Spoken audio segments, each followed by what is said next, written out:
When all hope is gone, we move along and begin this episode of the Bionicle Inspiration Series. Hello, hi, hey, how are you doing? Today, you guessed it, we're talking about the Toa Inika. The Toa Inika were awesome. They were really, really cool. They're honestly kind of one of my favorites looking back, with a sense of nostalgia. Really liked the wave of the Toa Inika. You'll be seeing some images of what they look like on your screen in case you're like, I don't remember these ones. But I think that they were really cool. They brought about a lot of really unique stuff. Some really cool Zamasphere launches, which we had sort of seen before, but, they improved upon them and made them look cool. We also had some cool, glowing light-up swords, some really interesting different head designs, and it, of course, brought about the idea of the Inika body design, or the sort of Inika torso, all that sort of stuff, which kind of was a bit of a prefab, specific take for the rest of Bionicle. The Inika frame was there till the end to some degree. Obviously, it wasn't really the case with Stars, but you know what I mean. Still, there's a lot of history with Inika, and there's some really cool character designs, so we're going to talk about some revamps of these characters right now. And we're going to begin with the first mock today, which is Huki by Lewis Hammond. And you might be like, Ben, you kind of got it, but not really, because this is Huki, who is an Inika character, but this is the Mahri revamp, which is technically a different theme. You covered the Mahri before, in a separate episode. Why are you doing this? Great question. Sirs and madams, I scoured the internet for a revamp of Huki Inika. Could not find one. I think the most I found was Huki Mahri, and someone just added another sword on the opposite end of his sword. So he didn't have a sword anymore, he had a staff. And I'm like, look, this doesn't really count as a revamp. That's just the set. So I apologize that there is no Huki Mahri revamp. And guess what? You're going to see some other Mahri revamps in this episode. Because, man, I've looked. I did my best. And I can't find any. So, hey, if you've got one, by all means let me know. And we'll do a second Inika episode with those revamps. But hey, what a perfect time. Few exist, if any exist. I don't think any exist from what I could find. I looked on Brickshelf, I looked on Instagram, I looked on Flickr, I looked in my submission folders. I ain't got nothing. So, hey, if you can find it, awesome, we'll do a second one. But that's besides the point. Let's talk about Huki Mahri. Because, hey, ultimately, we're talking about the characters, and it can be really fun to revamp the characters no matter how they look, And maybe you want to do a nice ode of both versions, the Inika and the Mahri version. Yeah, the possibilities are endless, as they say. So, let us dive in a bit deeper about this. So I think the reason I like this version of Huki Mahri so much is because it's smaller. Now, actually, if you check my Instagram, I recently built a series of very small vignettes and posted some of them. I like building small stuff. The reason I like building small stuff is because, hey, time is a precious thing. And, as you get older, you don't have as much time. And committing yourself to a massive, large project can be so much fun, really enjoyable, but it takes a lot of time. And sometimes your building time can be really limited.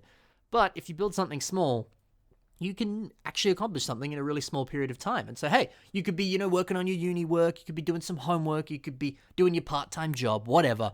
And you got like 20 minutes. And you're like, you know what? I'm going to just bang together a quick little Inika build, a quick little small little Matoro or whatever. And you've built something and you're going to feel really accomplished for it. So there's that element of it that's nice. But also, I think, depending on what it is that you're building something smaller can actually be more difficult than building something that's hard. Again, depends on the circumstances. But often when you build something large, you've got a lot of surface area to play with. You can pack in all the details you want. Sure, sometimes you can have the issue of not having enough pieces to build something super large. But having a massive amount of space, you got heaps of room for connection points, adding in textures and details, all sorts of stuff like that. But when you build on a smaller scale, you got way less room to play with. And if you want it to be a specific shape and size, you can kind of only use a certain limited amount of pieces or whatever. It makes it a little bit more difficult. So I think the art of building a mock that is actually a little bit smaller, on the smaller side there, can have its limitations and can, be surprisingly hard to do. So what I love about this Huki Mahri revamp is it captures the essence of Huki and takes it into a whole new light, but also makes it a lot smaller and still makes it look really cool. Like, let's just look at the leg design, for example. It's a typical kind of prefab lower leg, and the upper leg there is a little bit more customized using some of those lift arm pieces and that sort of teardrop shape, and a few other little things there. But ultimately, not that complicated, the actual specific design. But it's smaller in scale, and he's armored it up beautifully. It actually looks pretty solid. And if this mock was a lot larger, you'd have a bit more space to play with there. It'd be a lot easier to pack in armor and detail and all sorts of stuff there to really make it shine. But when it's smaller, you got to be a little bit more limited with what you use. You've got to play within these limitations and restrictions, and that can be a little bit more difficult. Can be. Always depends, But I think this is a fantastic example of building something smaller and doing it really, really well. I'd use the leg as a small example there, it's just really elegant placing of pieces, you know what I mean? It's being very deliberate, very careful, and having a lot of justification for your choices, I suppose. So, I applaud that. Very well done. Smaller, not always easy. So, another thing I love is the revamped Mahri Blaster. They both start with an M. Easy to get confused. But the revamped Mahri Blaster, or I believe it was called the Kodak Blaster as well. That looks amazing here. He's mainly used a bunch of, Hero Factory or Bionicle G2 CCBS focused pieces here. But it looks very similar to the original version, but it's a lot more smaller, compact, and kind of matches the original shape of it very, very well. So again, I think that's a fantastic example of making a piece that used to be a lot bigger, making it smaller, but making it compact, using those pieces in fantastic ways. You get a really, really, really solid result that's just very visually pleasing to look at.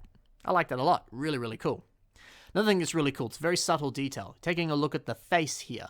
Face, helmet, it's got the little tube going into his mouth there, exactly the same as the set, except he's changed up one specific piece, which is that black piece that goes directly over his mouth and sort of serves as the, where the breath supply would go into on, typical scuba gear, and that's what this mask was aiming to replicate. Originally, the piece that was put in there was a different element. I don't know what you would call that piece. I have no idea what you would call that piece off the top of my head. Lego names are confusing. But this specific piece here, I believe, was used on the Kylo Ren Star Wars Ultra Build set, and it's sort of formed the additional little tiny bits on the edge of Kylo Ren's lightsaber, how it sort of becomes a tri-saber, if you will, and the little two blades pop out on the sides. I believe that was the piece there that you attach some lightsaber rods into, and that way Kylo Ren had his signature lightsaber.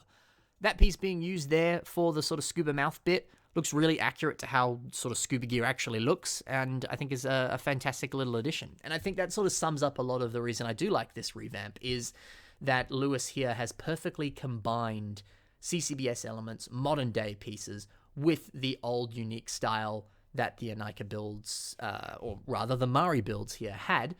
So combining newer and older pieces together to make a really more unified, beautiful version of a set. So hey, certainly something to consider doing yourself if you want to revamp an Inika or a Mahri or any kind of character. Play with some older pieces, play with some newer pieces, put the two together and see what cool results you can come up with, because this is a nice example of how nice that can look. So really solid work there, Mr. Hammond. Let's move on to the next mock. It's Nuparu Inika this time, haha, and this is by Solo Monks. So what I love so much about this is, well, quite a lot of it actually, but what I'm going to start off with is the awesome shoulder pads that he's got here, using some of those CCBS armor pieces there to give him this really awesome kind of broad-shouldered look that kind of flares up at the top. Kind of reminds me of Dash Rendar, but it also kind of reminds me of Kiss. And the reason it also reminds me of Kiss is because look at Nuparu Inika's helmet. It's got those spikes on it like he's some kind of crazy biker punk rock band dude. And I like that he's kind of continued that aesthetic across. Big, puffy, bulky shoulders. Kind of looks like it's sort of spiking out to some degree. He's given him this awesome ribcage design, which just looks nice as a ribcage design, but the fact that it has those spikes on it as well, again, just reminds me a little bit more of Kiss, being really over the top, spiky, looking like you've come from hell or some other sort of evil dimension or something like that, and being a big fan of rock and roll, and I think that aesthetic is actually surprisingly perfect for Nuparu. So I like the little subtle additions of that. And really playing with some of these textures too. Almost kind of looks like leather to some degree. So he looks like he's some punk rock biker scout badass. Biker scout is from Star Wars. Punk rock biker dude. You know what I mean? I like that a lot. So yeah, I think that's a really great way of playing with textures and playing with the sort of generic shaping and sort of body structure of the mock as well, making those shoulders really puffy there to kind of evoke that, at least the way I'm looking at it. That may not have been a deliberate choice, but it's what I see, and I like what he's done. I like, too, the fact that he's taken advantage of those shoulder pad pieces, because naturally at the tip there they have that bar connection, and he's used that to attach the sort of shoulder-mounted gun that he would typically have on the set. Of course, on the set, those were Zamaspheres, but I don't mind that they're little sort of little flick-fire missiles to some degree there. It's a little bit smaller, a little bit more modest version of that shoulder cannon, but it still gets the job done and still is a nice homage to how it originally looked, so that's cool. And speaking of a little bit of an homage to how it used to look, I love the gun design that he's got here. Very, very similar to the original sort of sniper rifle blaster that Nuparu had in the original Inika set, especially the fact that it's got a lot of those trans-red elements, because I always loved that Nuparu Inika had a red lightsaber rod at the top there as this little sort of scope thing. I always thought that was super cool. So nice to see that that's been paid attention to here, and it's got a few other trans-red elements in there for fun. But also, yeah, just a really solid, lovely-looking gun design that I think fits the mock well, and kind of almost gives him, to some degree, a bit of a sort of like soldier kind of army man look too. It looks like this guy could be some sort of covert op trooper or something. He looks like he means business. It's pretty cool. So yeah, really, really solid revamp of Nuparu Inika here. Love your work. Next mock. This is by Ao Okononen, and it's called Kongu Mahri.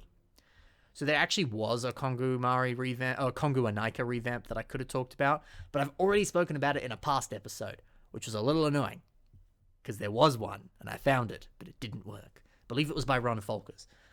So check other episodes of this if you want to see a proper revamp of that. I probably should have just spoken about that. You know what? Pause in the episode. We're going to talk about both. That's right. So I went to Ron Folkers' version of Kongu, and it had a little hashtag there. The hashtag said, #Seekers of the Mask. And he's like, part of a cool collaborative project to build the Toa Inika. And I was like, oh my goodness, if I'd looked at this Kongu mark, I would have seen that more existed. So I looked at the hashtag. Turns out, they are not all revamps of the Inika. But, look what I found. A Huki Inika revamp. So, a little bit of impromptu mock talking here. We're going to talk about Ron Folkers' version of Kongu Inika. And we're going to talk about Bionicle for Life's version of Huki. But first, let me write some notes, which will take me like a couple minutes. But for you, it'll take like a second as I pause the episode. We're going to have 8 mocks in this episode now, because I discovered some while I was recording. Ah, yeah. All right, 1 sec. We'll talk in a minute. Less than that right now. So Kongu Inika by Ron Folkers. Super sick sword. Now, I'm probably going to be repeating myself a little bit from the last episode here, but hey, the sword still is really striking and beautiful. It seems very reminiscent of his original Inika sword as well, but sort of hyped up and made unique and different. Really like that. I also like, too, just this little interesting note on the leg here. It's got this sort of longer dark green Technic beam that sort of runs up from the lower leg into the knee and kind of almost even up to the upper leg. Just interesting to note that that's been used as a sort of structural element here. It looks really nice, looks really cool, looks quite sort of industrial and mechanical too, just having this sort of almost big like piston thing that's kind of linking everything together. Looks really nice, it's very unique, just certainly a different way of doing that. Of course, it's also pretty obvious to note that this version of Kongu is massive, way bigger than an Inika build, way bigger than it originally was. And hey, we spoke about doing a smaller build before, this one's obviously a much larger. And I think that's the thing, you know, it's not like I was saying before, like building a larger mock is a terrible idea or bad. This is a great example of how lovely it can look, and of course it can look good. The bigger the better is is how the saying goes. But, you know, each one has its own very distinct and unique sort of skill set or way of approaching it, for sure. You know, this one you can use some of the larger like Rakshi feet and Paraka feet and all sorts of very large chest elements and different things like that. Whereas you just couldn't really use that as easily on smaller stuff. So, hey, when you're building a mock, definitely take that in mind. You know, what's the sort of size or scale that you're aiming for? And as a result, what sort of pieces do you think will naturally lend themselves size-wise to what you're making? But, hey, I think this is a really cool, unique take on Kongu. Really nice to see certain elements from the set accented and enhanced upon But also really cool to see it being essentially just this big Titan towering version of him. It's always cool to see turning up the dial to 11 on a mock. Really nice to see. So I only want to lightly touch on that because I have introduced 2 more mocks into this episode, so that we're not here all day. We'll just talk about that very briefly, and if you want a more in-depth look at it, you can look back on past episodes for that. But let's talk about this mock by Aowa Kononin, which is also Kongu, but it is more specifically Kongu Mahri, because of course these guys have different interpretations. So, Kongu Mahri. Again, he actually has another large sort of weapon here that I think you could argue is a little bit reminiscent to the original Kongu Inika weapon to some degree. I feel like all of those were, some of them were swords, but some of them also seemed a little bit like guns, or they could kind of be both, and Kongu's was certainly one of those. But of course, I think this more lends into the trope that Kongu Mahri had, where his whole idea was he had big, massive guns. He was the only one that came with 2 of those Mahri blasters, and it made him really cool. So it's really nice to see a different take on him having the big gun, and instead of it being 2 big guns, it's 1 big gun. And it, I think, is certainly an accent point on this mock, that's for sure. I also love the fact that he has this giant, massive ammo chain here that is either draped across his chest, but is also coming out of the gun like a cool-looking Gatling gun of sorts. And that's simply, like I said, using the tread piece that comes on a whole variety of different sets. Whether I know it came in the TIE Crawler back in like 2008. It comes in I'm sure it comes in some like Ninjago sets. It's in a variety of different sets, as well as a variety of different shapes and sizes, those tread pieces. They exist in a few different formats there. But I think what's just interesting to note is how effectively that can look as a sort of accessory element on a mock, very Rambo style, having it across the belly, but also on the gun to really accent the gun to give it this cool ammo chain like that. So if you've got some of those tread pieces lying around, you don't really get them in sets in small quantities. They come in pretty large quantities typically. So if you've got some, you've got a lot, and I'm sure you can do something very similar to this on a mock that you might be making. So it's certainly an interesting piece to play around with if you've got it. One other thing I really like about this Kongu revamp is how he's done the head design. The rest of this mock looks fairly above ground. You know, a lot of the Mahri sets very much lend themselves to having an underwater feeling to them. But a lot of this mock just looks pretty stock standard. The only thing here that sort of has that element of seeming underwatery is how he's done the back of the head.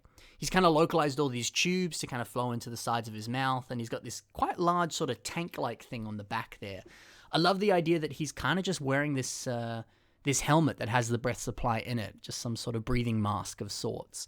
And that's literally it. The rest of his body hasn't been changed at all. He's just like, okay, I'm going to dive down deep into the water. Let me put this on my head, and I'm good to go. Just an interesting way of approaching the idea of him being underwater.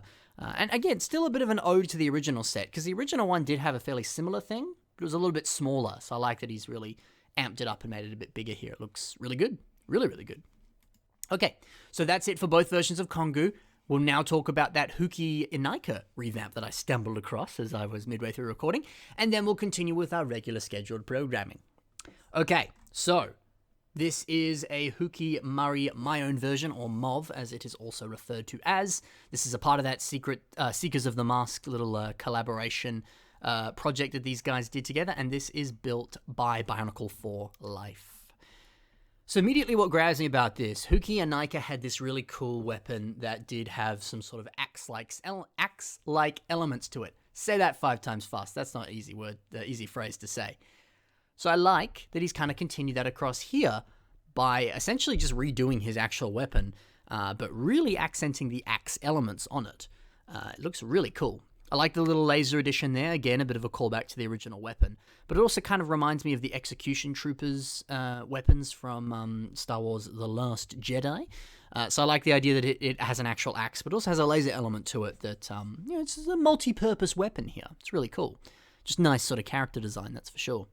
I also like the inclusion of these green tubing elements. Just how he sort of fed those into the torso there. Looks really nice, and I also think it really ties into the lime that's on all of the Inika heads. I think that's a really cool way of doing that, especially because that lime, it worked for the sort of head design of all of the Inika, but it's cool to see that lime continued in other places on the mock. Really, really different, really unique, really cool. Also, something I think was so underrated about Huki Inika was his color scheme. The Kit Orange and the Gunmetal, they look really crisp next to each other, and it's great to see them being so effectively done here as well. I really like that. Final little detail that I like a lot about Huki Mahri here is how he's done the lower leg design, using some of those Hero Factory blaster kind of gun element pieces that came on some of the breakout sets, I believe they came on. How he's attached those on, and at the very top of those guns, they have that typical CCBS sort of bar connection, the sort of 2 bar holes at the top of a lot of CCBS pieces. He's used those to attach the kind of knee pads there, those black sort of knee pad, shoulder kind of pieces there. Looks really cool. Just a great way of implementing that armor piece, continuing the gunmetal look, and using it to good advantage to really create a sort of pronounced knee pad design. It's really nice. So some great use of playing with your pieces, and overall, just a really, really, really solid Huki Inika revamp. Turns out they do exist. There we go. All right, let's move on to this mock. It's by Wholesome Gadunka. What a nice name. And it's Jaller. So, it's kind of Jaller Mahri. I know. Again, couldn't find a Jaller Inika revamp. Although, as we've discovered, they may very well exist. I did look pretty hard, I swear to God. But they always slip through my fingers sometimes. So like I said, we can do a version 2 later, I'm sure. But anyway, what I like about this Jaller Mahri, if you combine those 2 words together, you say Jolly. This Jaller Mahri revamp here is that it is a little bit of a combination of Jaller Inika and Jaller Mahri. Trying to not combine those words again, I had to pause for a second. So, the reason I like that is kind of like I said up top. I love the idea of doing that. Just making an ultimate version, the coolest possible way that you could design this character by combining all the different elements of all its different interpretations and putting it into one, giving it cool shoulders, an awesome weapon, and just changing it up to look nice. That's a really fun thing to do, and certainly something I recommend you do if you haven't done it, because did it a whole bunch when I was a kid. You know what? It's fun to still do it today. So that's awesome. What I like so much about this specific mock is the shoulder design, like I briefly touched upon before.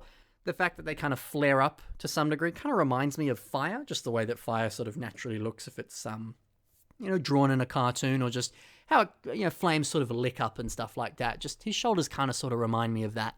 And I like that he's continued that same sort of, almost sort of spiky aesthetic on his lower arms as well. Kind of matches the way that the head design looks on the mask for Jaller Mahri there. Really cool. Just some nice sort of visual consistency throughout it. I think it's just very unique and cool. I also like the inclusion of all of the, I believe that's trans neon green. I always get those colors mixed up. But how that's a constant throughout the whole mock here. It's on the heart light, it's on the knees, it's on the upper legs, the arms, all sorts of different things. It's just nice to introduce a little additional sort of accent pop of color there. It, I think works really well. And speaking of color, if you take a closer look at this mock, you'll notice a whole bunch of orange pieces that have been painted. Specifically on the lower legs, those Kalma pieces don't come in orange, they've been painted. We can see some Hero Factory bone pieces in orange, they've been painted. And the sort of paw piece there that's on the torso, that's in orange. Don't believe that exists in orange. It looks like it's been painted, I believe. Yeah, it has been. So, hey, nothing wrong with painting pieces, if that's what you want to do. There's some people who don't like doing that. Nothing wrong with that. But there's some people who think that's fine. Something to consider. But what I always like about mocks that are a little bit more painted or customized is they have a certain unique look to them that you just can't accomplish with normal pieces because they're not using normal pieces, So, depending on how you do it, painting pieces can always enhance a mock. So it's something to consider. And I think this is a nice example of it where it's quite sort of modest, sort of a little bit more gentle, a little bit more subtle. But it's achieving a nice look and it's creating a very distinct and unique version of Jaller. So I really like that. Really solid work there, Mr. Wholesome Gadunka. Let's move on to the second last mock in this episode. It's by a poor disadvantaged, and this is Toa Matoro, the Legend. There's a lot to love about this mock, so we'll let's dive in. I love the stand that he's standing on here, this base, this little vignette that he's on. As nice as it is to just build a Bionicle mock that's on its own, I always think the idea of just putting a little stand with it too is it just adds a little something more. I do that quite a lot with system stuff that I build. Like I'll build a little vulture droid, and it's nice to have it on its own, but you put it on a little stand. It adds a bit of context, adds a bit of storytelling. It's always nice, You don't have to, of course, but I always like seeing it personally. So yeah, the stand's really cool, just how it's all using the snot technique, studs not on top, so the bricks are all on their side there, and it creates this just really interesting snow texture to it. Love the crystals that are kind of popping out on the side there, and also have those kind of those crystals, or maybe just sort of a sheet of frozen water, ice, whatever, just sort of poking through the snow there. Looks really cool. So yeah, really solid stand, and a really solid sword too. Really, really nice. Really, poor disadvantage is actually kind of a bit of a king at going really ham on a good sword design here. This sort of beautiful blue spinning printed disc piece, and how that sort of juts out into this kind of energy beam on the sword, and how it sort of flares out at the bottom with little sort of ice mist kind of spraying out of it. That looks just stunning. And yeah, I mean, he's using some mixel joints to kind of achieve the sort of slight curve on the sword as well, all those spikes everywhere on it. It's just beautiful, man. Yeah. Nothing like building a really solid, gorgeous looking sword like that on a mock, because it goes a long way, that's for sure. Really, really nice. I also like too how he's done this sort of waistcoat using pieces from some of the Ninjago kind of spinner launcher sets. I don't remember the specific ones. I think these are the ones that you kind of spun in the air and they kind of flared out and like kind of fell to the floor, but it was kind of this sort of spinning top thing. Those sort of plastic sort of material element pieces that he's used for the waistcoat there came in a variety of different colors and shapes and sizes and things. And it's beautiful to see it being used here, because it very much looks like some sort of kind of cloth clothing element that he's put on, you know. He's a Toa of ice, so it makes sense that he'd have sort of more heavily padded, warmer kind of clothing that he'd put on, and that kind of very much conveys that look. And speaking of that, I also love how he's done his kind of general sort of shoulder design here. He's got some of the Range Trooper white cloth pieces, which very much sort of looks like some sort of fur coat on like the collar of a nice warm winter coat. But I also like how he's used some of these trans light blue pieces here. It almost sort of looks like a continuation of a kind of fur-lined coat, but it's ice. So I kind of like the idea that, I don't know, somehow the ice is insulating his body and is a part of his body or something unique like that. And honestly, it just looks really nice. Even if it isn't a part of his body, I just like the idea that he's a Toa of ice and he's like, I got ice shoulders, because why not? That's cool. It's really cool. Now we'll briefly talk about the head. Really cool. Massive departure from any version of Matoro.